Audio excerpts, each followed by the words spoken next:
banyak syukur kita kepada Allah Subhanahu wa Ta'ala yang telah melimpahkan banyak sekali nikmat untuk kita semua. Hingga pada hari ini, izinkanlah saya, Nazila Ratu Kirani dari kelas 83 untuk menyampaikan sebuah tausiah singkat yang berjudul Indahnya Bersyukur. Bersyukur adalah sebuah istilah yang menggambarkan bagaimana cara kita seorang hamba untuk berterima kasih kepada Tuhan. Dengan kata lain, kita yang berarti menggambarkan bagaimana kita telah berterima kasih dengan setiap nikmat yang Allah berikan kepada kita semua. Dalam surah-surah di Al-Quran, banyak sekali kita menemukan ayat-ayat yang menjelaskan perintah bersyukur yang Allah serukan. Salah satunya adalah surah Ibrahim ayat 17 yang berbunyi, A'udzu billahi minasy syaithanir rajim. Bismillahirrahmanirrahim. La in syakartum wa lazidannakum wa la in kafartum inna 'adzabi lasyadid. Yang artinya, maka jika kalian bersyukur, maka akan aku turunkan nikmat yang lebih banyak. Tapi jika kalian mengingkariku, maka sungguh azabku sangatlah pedih. Dari ayat di atas, kita semua bisa tahu bahwa buah hasil bersyukur kita itu adalah nikmat yang sangat besar dari Allah Subhanahu wa Ta'ala. Nikmat ini mungkin tidak bisa kita hitung satu persatu, atau mungkin bahkan tidak bisa kita lihat secara nyata. Tapi jika kita mau bersyukur, maka kita akan menemukan banyak sekali nikmat yang Allah turunkan. Contohnya kesehatan dan kebugaran, sehingga kita dapat hadir di sini, lalu mendengarkan penjelasan guru, mendengarkan ceramah-ceramah teman-teman, dan lain sebagainya. Ada kisah sahabat Nabi zaman dahulu kala bernama Abu Kilabah. Dahulu kala, Abdullah bin Muhammad menemukan beliau sedang tertidur di tenda kumuhnya, dan beliau sedang berdoa dan berzikir dalam keadaan setengah tubuhnya tidak ada. Tangan dan kakinya buntung, mata dan pendengarannya terganggu. Yang tersisa hanyalah lisannya yang mengucapkan doa dan zikir. Lalu Abdullah bin Muhammad bertanya, "Apa yang kamu syukuri, wahai Abu Kilabah?" Ia pun menjawab, "Aku bersyukur atas lisanku yang masih berdoa, aku juga bersyukur atas anak-anakku yang masih sholat, dan aku juga bersyukur atas kenikmatan-kenikmatan lain yang hinggap di diriku." Bahwa bersyukur akan mendatangkan ketenangan dan kenyamanan batin yang tak terhingga. Maka dari itu teman-teman, mari kita berusaha bersyukur, mensyukuri segala nikmat dari yang kecil hingga yang besar. Bahkan kalau menurut saya pribadi, segala nikmat Allah itu sangat luar biasa bagi kita semua. Sampai hari ini kita masih sehat pun adalah satu nikmat yang luar biasa. Kenapa? Karena di luar sana masih banyak sekali orang-orang yang berjuang karena sakitnya. Dari kisah ini, kita juga bisa menyimpulkan bahwa kenyamanan batin adalah satu hal yang paling berharga di dalam hidup kita. Terima kasih atas kesempatan saya untuk berceramah di depan ini. Semoga semuanya dapat mengambil pelajaran dan dapat meneladaninya di kehidupan masing-masing. Assalamualaikum warahmatullahi wabarakatuh. Kali Pak, kita panjatkan puja dan puji syukur kita kehadirat Allah Subhanahu wa Ta'ala atas berkat nikmatnya kita dapat hadir di tempat ini untuk bisa menimba ilmu pengetahuan sehingga akhlak perilaku kita bisa berubah ke arah yang lebih baik, ya. Salam dan salawat kita haturkan pada junjungan alam Nabi besar Muhammad sallallahu alaihi wasallam yang telah membawa kita dari alam kegelapan menuju alam yang terang benderang yang penuh dengan ilmu pengetahuan, ya. Semoga kita semua akan mendapat syafaat dari beliau. Amin amin ya rabbal alamin. Yang saya hormati Bapak Kepala Sekolah, Bapak Wakil Kepala Sekolah, kemudian Bapak Pembina Intak, Bapak Ibu Guru, staf karyawan tata usaha, singkatnya anak-anakku sekalian kelas 7, kelas 8, kelas 9 yang insya Allah dirahmati Allah. Amin ya rabbal alamin. anak-anakku sekalian, banyak cara untuk kita bersyukur. Salah satunya dengan cara apa? Dengan cara melalui ucapan, yaitu alhamdulillah. Kemudian dengan cara perbuatan. Bagaimana dengan cara perbuatan itu? Ya, intinya melaksanakan perintah Allah dan menjauhi segala larangan Allah. Tahu perintah kan? Tahu larangan kan? Ya, tahu. Tapi kebanyakan ada yang kebalikan dikerjakan, larangan yang dikerjakan, perintah yang dijauhi. Nah, itu kebalikannya. Berarti dia hanya sekedar tahu di mulut, tidak diimplementasikan dalam kehidupan sehari-hari. Ya, banyak hal dari segi sikap kita. Bagaimana cara kita bersyukur itu? Coba lihat diri kalian dari ujung rambut sampai ujung kaki, lengkap semua kan? Ya, alhamdulillah.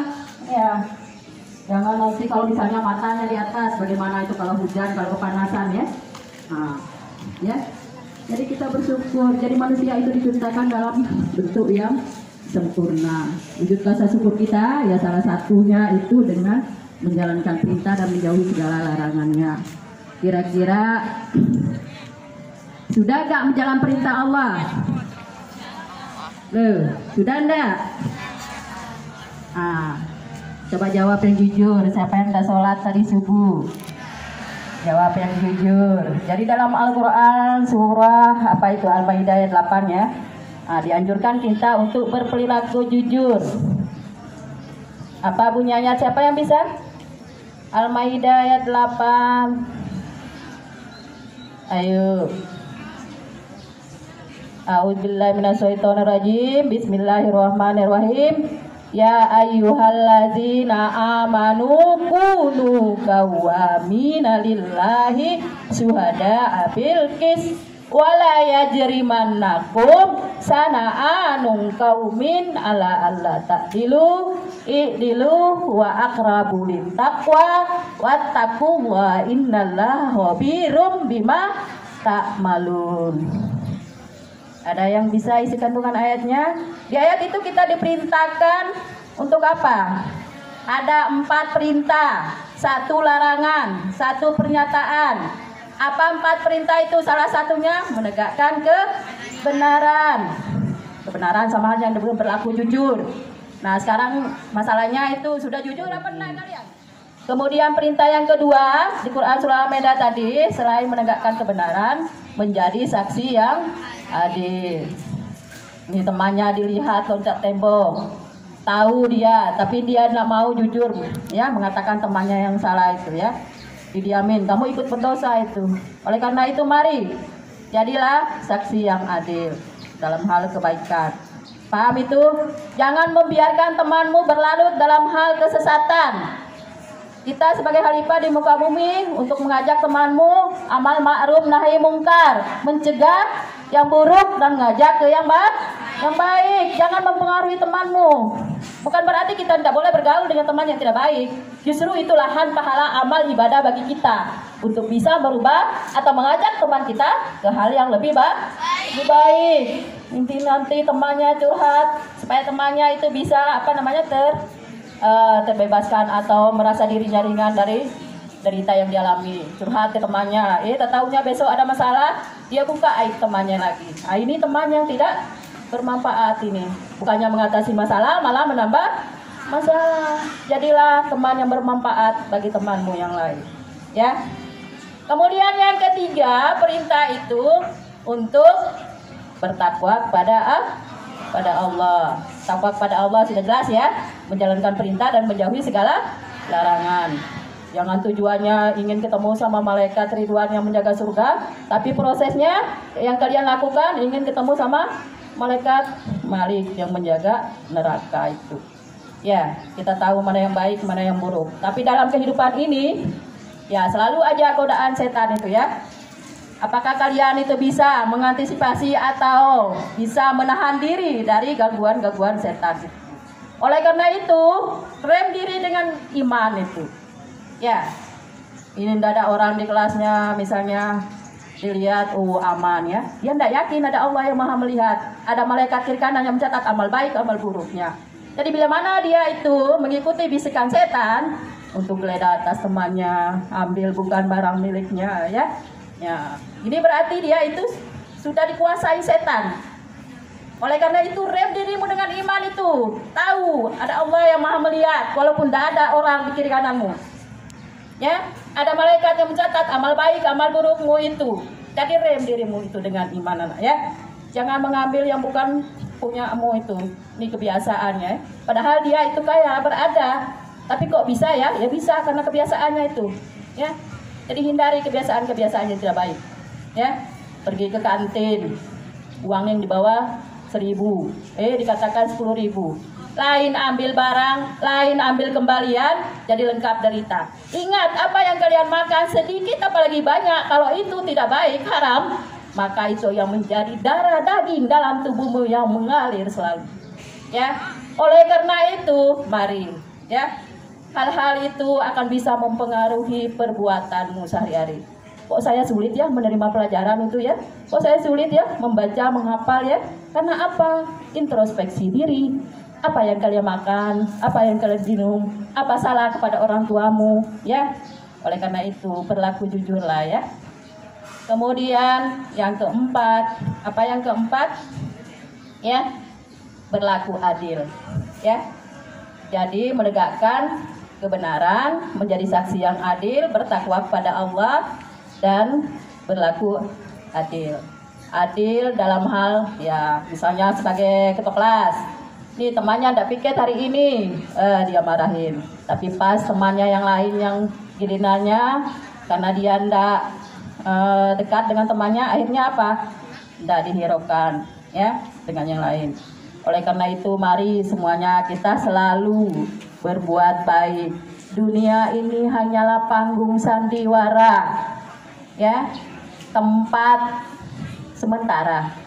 Kalian yang jadi sutradaranya sekaligus artisnya, mau kemana kalian itu? Ya, jadi mau menuju surga atau neraka? Itulah gunanya ada surga, ada neraka. Kalau semuanya berbuat baik, nggak ada isi neraka nanti. Nah, setan ingat selalu menggoda itu di kiri kanan muka belakang. Bahkan manusia sendiri bisa menjadi setan yang nyata. Kan setan kan makhluk yang gaib, tidak dapat lihat ya.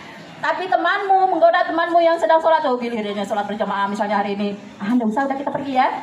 Nih teman ini, itulah setan yang nyata. Sedang pengajian imtak ini, lempar-lempar, ngomong-ngomong, dia sibuk di sana, kita sibuk di sini, ya. Nah itu, ya, jadilah, ya, kita bisa menguasai setan itu. Jangan kamu yang dikuasai itu, ya. Jadi setan itu apa namanya? Baca ta'awudz saja sudah lari, kalau tingkat kesetannya itu lebih kecil ya.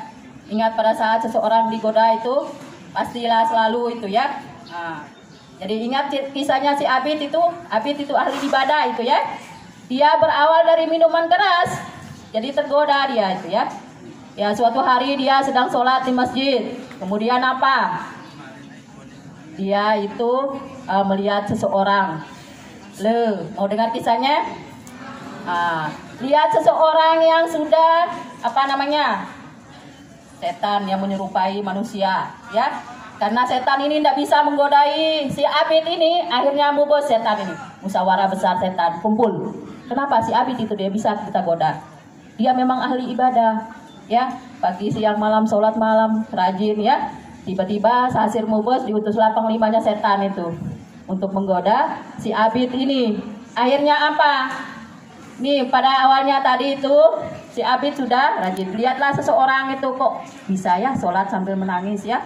Maka si Abid itu mulai tergoda. Bagaimana ini kok bisa ya kamu sholat bisa sambil menangis? Oh ya karena saya itu merenungi sudah dari dosa-dosa saya yang telah lalu. Dia bilang setan ini ya, setan yang menyerupai manusia. Akhirnya apa? Abid sudah mulai tergoda. Akhirnya kenapa dia gara-gara anda bisa menangis ya? Sudah berpuluh-puluh tahun itu sholat. Akhirnya apa? Mulai tergoda. Berawal dari minuman keras. Dia minum minuman keras.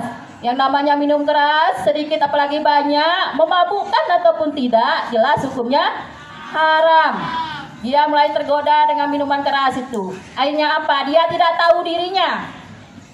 Apa yang dia lakukan? Tiba-tiba istrinya si penjual hammer ini, ya, dilihat kayak gadis karena dia sudah mulai mabuk. Akhirnya apa? Nah, timbullah sesuatu dan lain hal. Ya, akhirnya ya jelas datang suaminya ingin membela istrinya. Akhirnya dibunuhlah si Abid ini. Akan tetapi Abid bisa membela diri. Akhirnya Abid yang bisa membunuh suami yang si penjual hammer. Sudah berapa dosa yang dilakukan? Pertama minuman keras, kemudian dia memperkosa, kemudian yang ketiga dia membunuh. Akhirnya apa? Lengkap derita di penjara. Ya, nauzubillah min dzalik. Oleh karena itu marilah ya nak ya, kita selalu berbuat baik dimanapun kita berada. Ya, minimal dengan senyum-senyum itu ada sedekah. Kemudian pernyataan di ayat itu bahwa menjelaskan bahwa Allah itu Maha mengetahui terhadap apa yang kamu kerjakan. Dan satu larangannya lagi yaitu di Quran surah Al-Maidah tadi, yaitu dilarang untuk membenci terhadap suatu kaum, ya. Karena kebencianmu terhadap suatu kaum bisa membuat orang lain itu tidak berlaku adil. Oleh karena itu kalau kamu ada teman, ya janganlah saling membenci ya. Ini berawal dari panggilan, ini orang tuanya jual minyak dipanggil si nyak-nyak temannya. Berawal dari itu akhirnya apa? Ya, saling akhirnya lain gara-gara lidah tak bertulang ini ya. Jadi semua pekerjaan itu adalah halal apapun itu. Jangan kamu hina itu temanmu, orang tuamu dan lain sebagainya. Jadi mari kita semua ya untuk selalu berbuat yang lebih baik. Bismikum bitakwillah. Wassalamualaikum warahmatullahi wabarakatuh.